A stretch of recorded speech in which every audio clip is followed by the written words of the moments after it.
கீழ நெறைய பேர் எனக்கு முன்னேற்றம் இல்ல, அப்படியே இருக்கு. நான் அதிர்ஷ்டசாலியா மாறணும், வாழ்க்கையில முன்னேற்றம், நான் செய்யற தொழில்ல வரணும்னு சொல்றவங்க, பசும்பால்ல வெள்ளிக்கிழமை அன்னைக்கு பசும்பால்ல ஒரு 2 டிராப்பு, 3 டிராப்பு தேன் கலந்து முகத்துல, உடம்புல தேய்ச்சுட்டு ஒரு ஒரு 1 மணி நேரம், 1 1/2 மணி நேரம் கழிச்சு நீங்க குளிக்கும். குளிச்சீங்கன்னா, உங்க வாழ்க்கையில மிகப்பெரிய அதிர்ஷ்டங்கள் உங்களை தேடி வரும், முன்னேற்றங்கள் ஏற்படும்.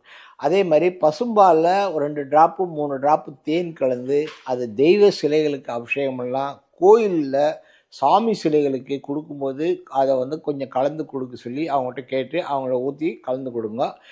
பசும்பால்ல தேன் கலந்து அபிஷேகம் பண்ணினா, தெய்வ சக்தி பயங்கரமா வெளிப்படும்.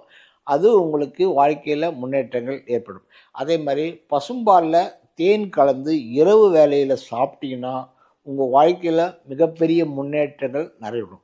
பசும்பால் சாதம் நைட்ல ரொம்ப பவர்ஃபுல்லா வேலை செய்யும்.